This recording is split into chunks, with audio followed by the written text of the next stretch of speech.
34 visar hur svenska folket firar sommar, höst, vinter och vår.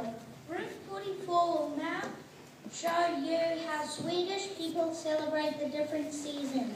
We start with midsummer, and it's the longest day when the sun does not set at all.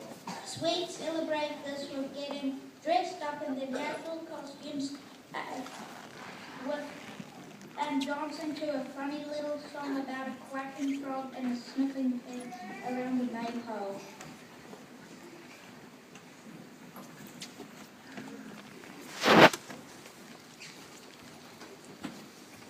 Apologies, there's no maypole.